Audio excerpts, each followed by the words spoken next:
My mom canceled my son's 10th birthday because my sister said her kids would feel left out.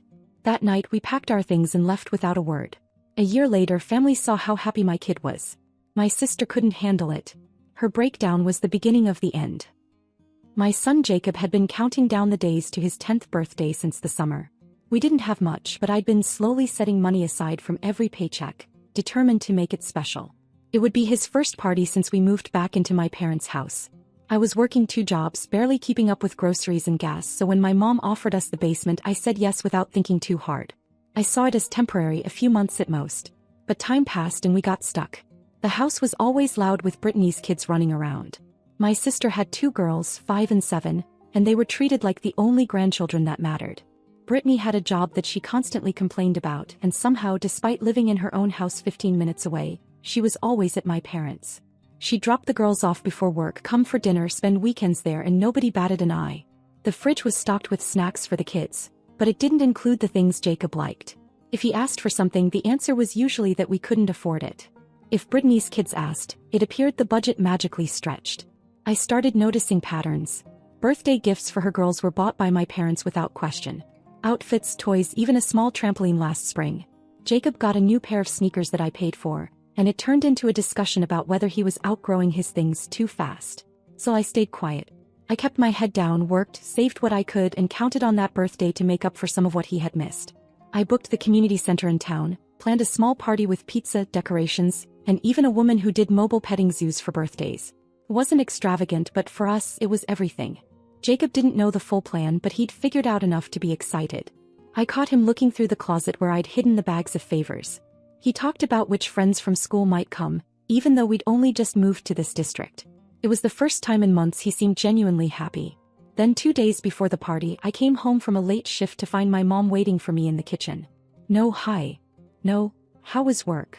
Just, Brittany said her girls are going to feel left out since they're not having a party this month. So we think it's best to cancel Jacob's birthday. We'll just do cake here. That was it. Not a discussion. A decision. Made without me. And the most disgusting part was how casual she was about it, as if Jacob's party was some frivolous indulgence. I sat there frozen, waiting for her to laugh, to say she was kidding. But she wasn't. My mom had canceled my son's 10th birthday because my sister's kids might get jealous. I said nothing. Not a word. Just went downstairs, laid on the pull-out with Jacob until he fell asleep, and stared at the ceiling. That night something snapped. A door closed in my head. I was done pretending we were welcome there. At 4 in the morning I started packing. Clothes, school supplies, my uniform, a bag of groceries I'd bought. I put everything in the trunk of the car. Jacob woke up while I was loading the last bag and rubbed his eyes. He asked if something was wrong. I told him we were going on a trip. He didn't ask much after that. We drove an hour away to stay with my friend Miranda. She lived in a small duplex with her teenage son, and even though space was tight, she let us stay in her guest room. She didn't ask for explanations. She just cleared out drawers and handed me a spare key. The day of his birthday we bought cupcakes and ordered a pizza. Miranda's son let Jacob borrow his Xbox and even gave him a wrapped-up Nerf blaster he hadn't opened. We lit 10 candles and sang in her kitchen. It was simple. It was kind. And it was probably the happiest birthday Jacob had ever had. My family didn't call. Not to ask where we were. Not to ask if Jacob was okay. Not to apologize. It was like we'd never existed. That silence told me everything I needed to know. I expected something. Even a text. A half-hearted "where did you go?" from my mother. Maybe Brittany demanding to know why I'd left without saying anything. But no one reached out. Not that week, not the next. It was as if we'd been erased. At first I kept checking my phone out of habit. Waiting for that notification. Anything. But there was nothing. My mom and Brittany were still posting family dinners, school award nights, their kids' crafts, and selfies from the living room I used to sit in. Like Jacob and I had never existed in that house. Like we hadn't shared that space even for nearly a year. It didn't hurt as much as I thought it would. Because somewhere deep down I already knew. We were just extras in their story. If we didn't benefit them directly, they had no use for us. So I moved on. It wasn't easy. Miranda let us stay as long as we needed, but I wasn't about to overstay our welcome. I took every shift I could find. At one point I was working mornings at a bakery, evenings answering phones for a plumbing company, and driving delivery in between. I was tired all the time.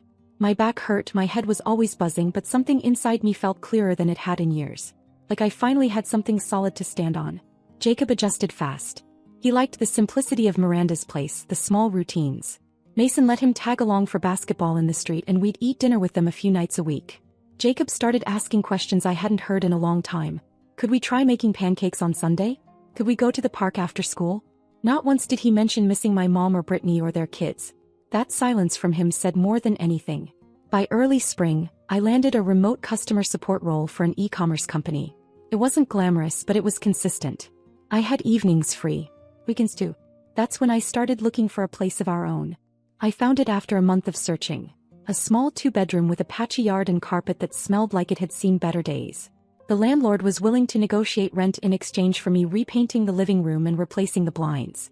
I signed the lease the next day. We moved in with a couple borrowed folding chairs, an air mattress, and a second-hand coffee maker. It didn't matter. It was ours. I took Jacob to Walmart that night and let him pick out a poster for his room. He chose a giant NASA one and stuck it up with duct tape. I watched him fall asleep under it that first night and realized, this was the first time we had something no one else could take from us. The silence from my family never broke. Not on Jacob's first day of school. Not at Halloween, Thanksgiving, Christmas. Not even on my birthday. I watched them post matching pajamas, gingerbread houses, Brittany's kids opening tablets under the tree. The same tree I decorated for years when I lived there. And Jacob? He didn't say a word about them. He was too busy making honor roll. Playing soccer. Learning how to cook scrambled eggs. Every week he added something new to his dream list. Things he wanted to try, do, see.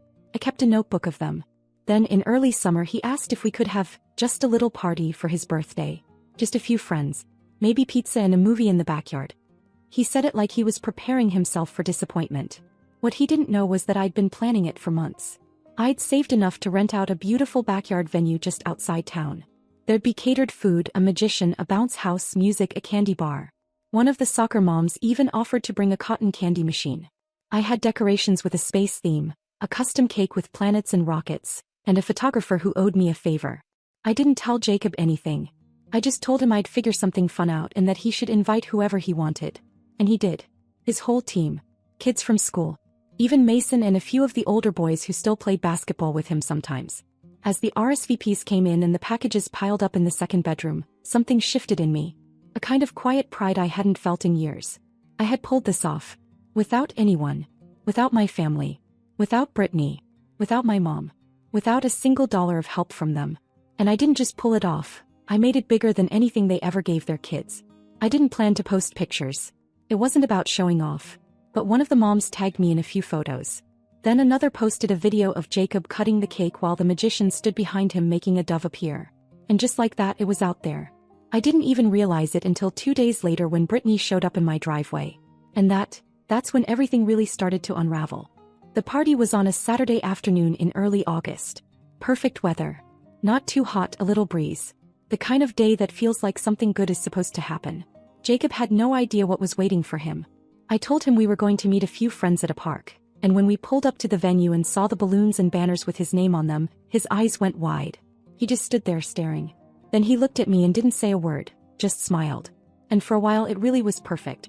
Kids were laughing, running between the bounce house and the magician's setup. The pizza came right on time.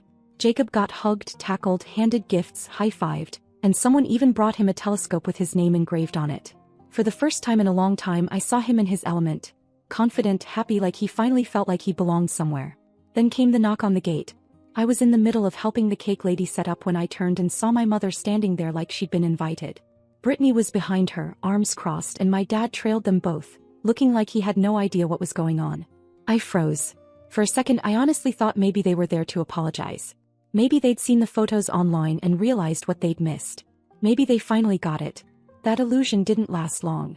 Brittany started walking through the yard like it was hers. She looked around at the decorations, the setup, the food. My mom tried to hug Jacob, who hesitated before stepping back. He didn't say anything. Just looked at me like, what is this? My dad gave him a gift bag and mumbled something about how he hoped Jacob had been doing well. Then Brittany let loose. She started talking just loud enough for people to hear. About how some people thought they were better than everyone else. How funny it was that someone who couldn't even afford their own place a year ago was suddenly hosting a luxury birthday party.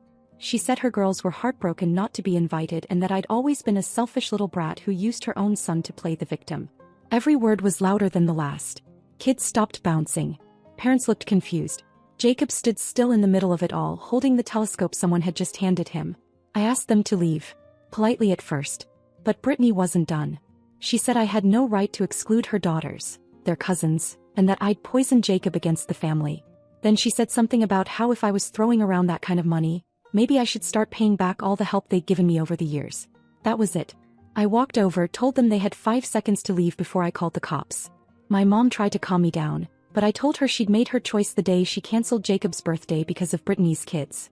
And I meant it. They left, eventually. Not without more dramatic words, and not before Brittany told me I'd regret cutting everyone off. But standing there with my friends around me and my son still smiling despite the chaos, I knew that was a lie. Because she didn't realize something yet. For the last year, I had been quietly helping Brittany behind the scenes. Small things. Grocery apps. Paying her girls' soccer registration anonymously. A few hundred for rent one month when she claimed her paycheck was delayed. She never knew it came from me. I'd used a mutual contact to pass it along without her knowing. Because back then I still felt guilty. Still thought maybe I should help even if they didn't deserve it.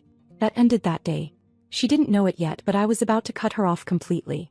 And once she felt the weight of what I'd been doing for her, and what would no longer come, the real breakdown would begin. I thought the worst was over after they left the party. I figured Brittany would go home and stew, maybe post something petty on Facebook. I didn't expect what came next. Not even close. The day after the party, I got a call from the local grocery delivery service. A manager asking if I still wanted to authorize the recurring payment that had been tied to a customer named Brittany H. She'd apparently tried to place another order, but the payment method, mine, was declined. I told him to remove my card from her account. Permanently. The same day, the soccer club sent an automated email about missed fees for 2 players. I emailed back and told them I wouldn't be covering Brittany's girls anymore. By that night, 3 more small things popped up. A shared login for an audiobook service. A student lunch balance I used to quietly top off.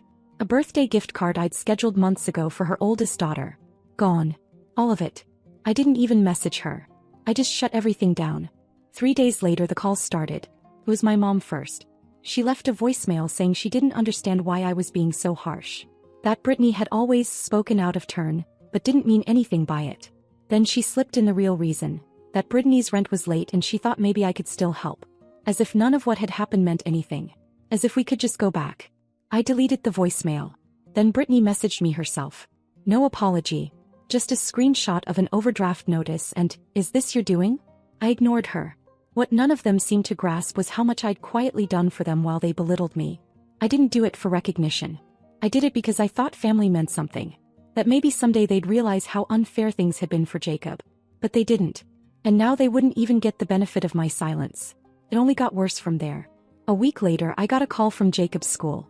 Someone had sent a message to the principal claiming I wasn't his legal guardian. That he might be living in unstable conditions. The report was anonymous, but the phrasing, it was Brittany. I could feel it. The exact kind of passive-aggressive attempt to take control that she'd used before. I met with the school and brought every document. Lease. Utility bills. School ID. Jacob's medical forms. They apologized. Said they had to follow up, but clearly the report was baseless. I smiled, nodded, and thanked them. Then I drove to Brittany's house. She wasn't expecting me. I didn't yell. I didn't cry. I stood on her porch, asked her if she wanted to be very sure of the line she was trying to cross, because if she thought I was done before, she had no idea what was coming. She didn't say a word. Just stared at me like she'd seen a ghost. And for once she didn't have anything clever to say. Later that night I sat down at my computer, opened my accounts and deleted them from everything. Facebook. Blocked. Instagram. Gone. My number? Changed. Emails? Filtered to spam. I didn't want them to know where I lived. What I did. How Jacob was doing. I didn't want them to see the photos from his party, or hear about how well he was doing in school. I didn't want them to know a thing about our lives. And just when I thought it was over, that they'd finally back off, something happened that none of us saw coming. Brittany's fiancé left her. Apparently he'd been planning it for a while, but the public meltdown at my son's birthday party, and what followed after, was the final straw. A friend of a friend told me he'd packed his things and moved to his brother's place out of state. Left her with the kids, the rent, and no car since the one she drove was in his name. It was like watching a house of cards finally collapse. And as messed up as it sounds, I didn't feel bad. Because for once, the person who always got everything, the attention, the sympathy, the help, finally had to face what it felt like when no one showed up. Just like they'd done to me. And I was only getting started. It took less than a week for Brittany's life to start unraveling. First came the Facebook post, a dramatic black square with a caption about betrayal and people using you until you're empty. Then the not-so-subtle passive-aggressive quotes. Stuff about fake family and how some women raise sons to be weapons. A few of her usual crowd commented with hearts and "Stay strong, girl." But the rest? Silence. Because her fiancé had left. Packed up his stuff and gone. He moved to Colorado to live with his brother and didn't even take the time to make it look polite. Just disappeared. Someone told me he'd been planning it for months, and what happened at Jacob's party was the final push. Apparently he'd warned her before about her obsession with controlling other people's lives, and seeing her meltdown in front of a yard full of kids was his confirmation. She was on her own. And she wasn't handling it well. I stopped hearing about her through mutual friends, because I'd cut off most of them too. But Miranda still caught bits and pieces.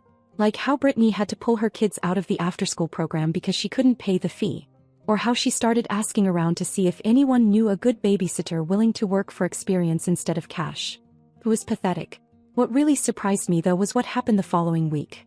I got a plain white envelope in the mail. No return address. Inside was a printed screenshot from my old Facebook. A photo of Jacob laughing mid-jump in the bounce house at his birthday party. On the back, in thick, rushed handwriting, someone had written, "You'll regret this." No name. No explanation. Just that. For a few seconds I just stared at it. Not scared. Just unsettled. There was something so small and desperate about it. Like whoever sent it couldn't stand the fact that I had built something without them. That I'd been right to leave. That they were watching us and they weren't invited anymore. I took it straight to the local police. Filed a report. Gave them everything I could, the envelope, the note, the name I suspected. I told them it was probably nothing, just someone trying to rattle me. But still I wanted it documented. After that I got serious. I wasn't playing defense anymore. I called a lawyer and finalized everything. Full legal custody of Jacob, sole medical decision rights, emergency contact changes. I filed paperwork that made it illegal for anyone, including my parents or sister, to access any information about Jacob without my written consent. I flagged Brittany's name at his school, his soccer club, even his pediatrician's office. I wasn't giving anyone a single opening. And then I did something I'd been waiting a year to do. I logged into the backup account I'd made after deleting my original Facebook and posted a photo album. All from Jacob's birthday. The cake, the magician, the telescope gift, the smiling kids, Jacob covered in confetti, dancing with his friends. The caption was simple. A year ago, someone tried to cancel this boy's birthday because they said their own kids would feel left out. Look at him now. Within a few hours it spread. Not viral, not huge, but big enough. Mutual friends started resharing it. A few of Brittany's friends commented. One even said, "Wait, that's the birthday she flipped out about?" Someone else wrote, "Your son looks so happy. Good for you." I didn't respond to any of it. I didn't have to. The next morning Miranda called and told me she'd seen my mom outside, sitting on the front porch holding something in her lap. It was a photo album. The one I had mailed weeks ago, the one filled with prints from the party. She sat there for over an hour flipping through the pages, not talking to anyone. Not even Brittany, who was inside. No one from that house ever called. Not my dad. Not Brittany. Not even my mom, after sitting there with proof of everything she'd missed. I don't think they knew how to. But the damage was done.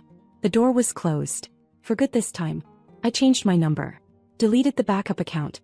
Blocked every remaining connection we had. Not out of anger anymore. Not even for revenge. Just peace. Because the truth was, I didn't want Jacob growing up thinking this was normal. I didn't want him asking why his birthday came with drama and silence and threats. I didn't want him questioning why the people who should have protected him were the same ones who always tried to diminish him. So I erased them. All of them. And just like that, they stopped existing in our lives.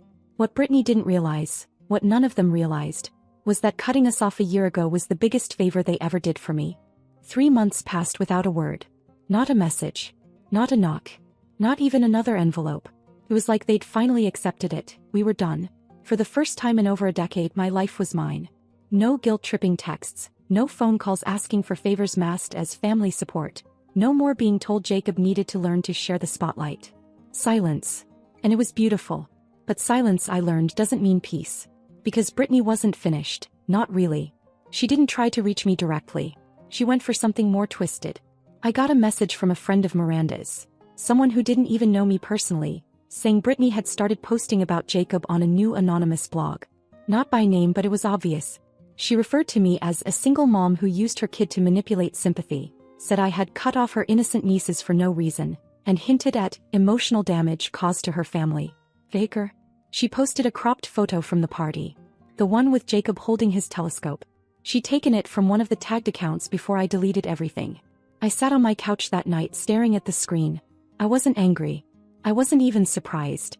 Just tired. This woman who had been handed everything, who had 2 daughters smothered in affection by my parents, who never once cared that my son was left out. Now she was claiming she was the victim. So I did what I should have done long ago. I contacted the hosting platform and filed a privacy complaint. Sent screenshots, explained that my minor son's image had been posted without consent. The blog was taken down 2 days later. Quietly. No drama. No fight. I waited for her to try again. He didn't. Because here's what I think happened. For the first time, Brittany hit a wall she couldn't climb over. No one to defend her. No money coming in from me. No fiancé. No sympathy. Just a few people around her, finally realizing that maybe she wasn't the victim she made herself out to be. And my parents? Still silent. After that photo album, nothing. They didn't reach out. Didn't show up. Didn't try. It's like they were hoping I'd forget what they did. Hoping time would smooth it over. But there are some things you don't come back from. Canceling your grandson's birthday because your favorite daughter didn't want to feel uncomfortable? That sticks. And Jacob, he never asked about them. Not once. He started middle school in September. We took first day photos on our new porch. He made the school's STEM club. Won a small science fair. Built a rocket that nearly took out my bird feeder. I found him one night reading space articles in bed and asked him what he wanted to be when he grew up. He didn't even hesitate. Said, whatever I want. We're not stuck anymore. That hit me. We're not stuck anymore. And we're not. We've got routines now. Movie nights. Grocery lists with snacks he actually likes. Inside jokes. Real holidays with real joy. And when his 12th birthday came around this fall, he didn't want anything big. Just 10 of his closest friends, a build-your-own-burger station and a bonfire in the backyard. He planned the whole thing himself. The night after, when everyone had gone and we were sitting by the fire pit, I asked if he missed them, the people we left behind. He thought about it for a second, then shrugged.